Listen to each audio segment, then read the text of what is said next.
Tapi di saat berikutnya, Kaisar Iblis Penjara Surga mengubah kata-katanya. Tapi persahabatan kembali ke persahabatan, harganya harus ditentukan. Orang-orang ini tidak memiliki janggut yang bagus untuk membantumu meraih kesempatan. Kamu makan daging, jadi kamu harus menyimpan sedikit sup untuk Kaisar, kan? Kaisar Iblis Penjara Surgawi tersenyum licik. Ini tidak membantu. Ini jelas menegosiasikan harga. Ekspresi Yao Yuekong mendung dan cerah. Dan ekspresi Bai Guanxing bahkan lebih suram.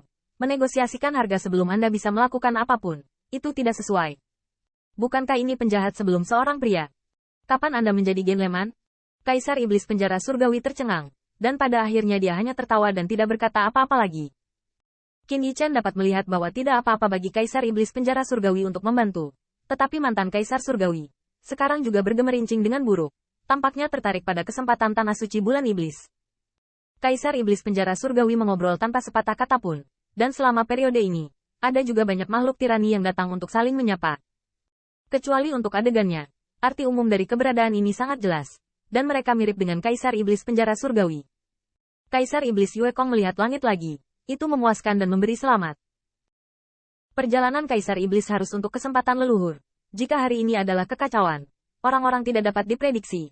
Saya ingin membantu Kaisar Iblis. Sudah lama terdengar bahwa 3 pemimpin tua klan bulan iblis lebih unggul dalam kekuatan dan mendominasi kelompok setan. Mereka diwarisi dari masa lalu. Ketika saatnya tiba, dapatkah Kaisar juga mengaguminya? Berkenaan dengan diskusi ini, Yao Yuekong tidak menolak atau menyetujui, tetapi mengatakan bahwa dia mungkin harus bekerja keras saat itu. Tapi Qin Yichen juga melihatnya. Orang-orang ini berkata mereka ingin membantu Demon Yuekong. Tetapi ketika tanah suci bulan iblis dibuka, Iblis Yuekong, sebagai pewaris, tidak akan membiarkan orang-orang ini masuk. Mereka mungkin tidak mendengarkan. Dapat dilihat bahwa sebelum mencapai tanah suci bulan iblis, dia telah melihat pikiran dari lawan yang potensial dan kuat ini. Tetapi dibandingkan dengan ini, apa yang lebih dipedulikan Qin Yichen adalah, bagaimana dengan jalan surgawi. Kaisar Iblis Penjara Surgawi baru saja mengatakan bahwa Master Peta Dao Surgawi ada di sini. Apakah peta Dao Surgawi ini ditinggalkan oleh saudara Stargazer? Qin Yichen penasaran, tetapi melihat bayangan monster megah terbang di sekitar, itu adalah Golden Crow Pickers. Di sebelah Jin Wu Silang, dia mengikuti Zhu Jiuyin dan Gonggong, dan ada juga manusia dewa, dengan ular ganda di telinganya, dan sepasang telinga anjing, yang terlihat mempesona, tetapi bibirnya berwarna merah tua dan hijau. Nafas semacam ini menarik, dan gaun aneh seperti itu cukup indah. Tetapi Qin Yichen merasa itu berbahaya. Seolah-olah dia akan dikuburkan di tangan pihak lain kapan saja. Melihat pengunjung ini, wajah Bai Guanxing juga berubah sedikit. Makan malam daripada mayat? Tanda seru. Nenek moyang dari kemewahan penyihir beracun dari mayat. Dia memiliki tubuh yang anggun, dan dia menggeliat ketika dia berjalan. Mempesona seperti ular hijau yang tergantung di telinganya, tapi pipinya tanpa ekspresi seperti mayat. Putri Wenqing melihat di matanya, bersembunyi di belakang Qin Yichen, mengatupkan giginya dengan tangan merah mudanya. Orang-orang ini ada di sini lagi. Ada pepatah mengatakan bahwa ini adalah alam semesta kuno. Pengadilan iblis kuno adalah penguasa tempat ini. Dan merekalah yang datang. Golden Crow Silang masih agung dan seperti iblis. Dan ketika dia terbang, dia secara alami memperhatikan Qin Yichen. Ketika dia melihat kewaspadaan dalam ekspresi Bai Guanxing, Jin Wu Silang tidak bisa menahan cibiran. Jangan khawatir, aku tidak akan membunuhmu di lokasi senior Fusang.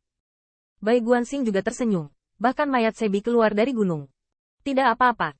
Selama dia tidak takut dengan kontrak surga, biarkan dia mencoba meracuni. Wajah Jin Wu Silang dingin, dan dia mendengus dingin. Monu Yuekong, kata ayahku, aku bisa memberimu kesempatan lagi. Selama Anda kembali dengan tulus, leluhur Anda dapat membantu Anda memanfaatkan kesempatan yang ditinggalkan oleh leluhur Anda. Bagaimana kalau? Yao Yuekong terlihat acuh tak acuh, tidak rendah hati atau sombong, tidak perlu. Bukankah kesempatan nenek moyang saya awalnya adalah milik saya? Kamu. Gagak emas mengambil murid iblis lang yang sedikit menyipit, dan nyala api mengepul. Pikirkan dengan jernih. Akan ada waktu dan waktu lagi. Bukan waktu dan waktu lagi.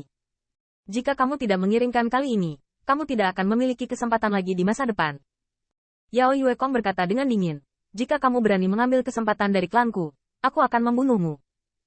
Berbicara tentang hal ini, itu bisa digambarkan sebagai tegang.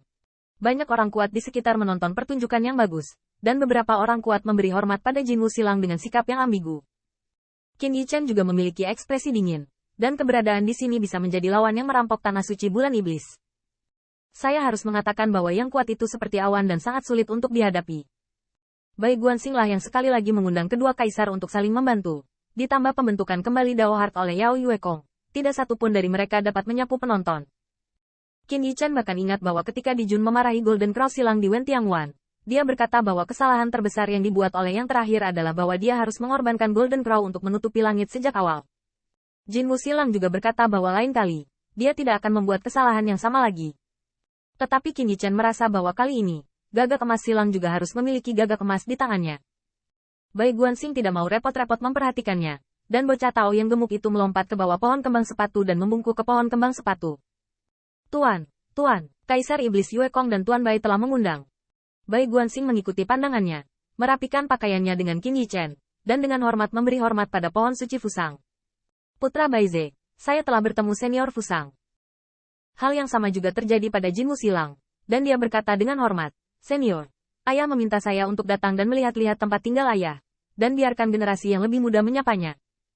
Saat kata-kata itu selesai, daun pohon kembang sepatu suci bergetar dan berdesir lagi, dan kali ini, seorang lelaki tua berjalan perlahan di bawah pohon. Orang tua itu bermandikan cahaya ilahi dan terlihat sangat baik. Dia sepertinya tidak ternoda debu, tetapi dia melihat semua debu. Orang-orang kuat yang hadir tampaknya memperlakukan mereka sama di depan orang tua itu. Orang tua itu mengangguk dan tertawa pada mereka satu persatu. Mereka yang tersapu oleh senyum ramah semuanya tersanjung, atau penuh dengan wajah serius, dan dengan sungguh-sungguh kembali. Qin Yichen diam-diam terkejut. Dia telah melihat penampilan lelaki tua itu sejak lama, persis sama dengan cabang kembang sepatu di pengadilan pertama. Xiao Bai, kamu di sini. Senior Fusang tersenyum dan berbicara, sedangkan Bai Guanxing juga tersenyum dan mengangguk. Ekspresinya sedikit gelisah, seolah-olah dia memiliki hubungan dekat dengan Fusang. Putri Wenqing diam-diam terpana di sisinya, dan dia diperlakukan berbeda. Senior Fusang memanggil Bai Guanxing Xiao Bai, dan dia tidak melihat orang ini marah. Fitnah tersebut difitnah, tetapi Putri Wenqing membuka mata kali ini, dan hanya dengan mengikuti Putra Baize dia dapat memiliki kesempatan untuk melihat pantai yang perkasa dari pohon suci Fusang.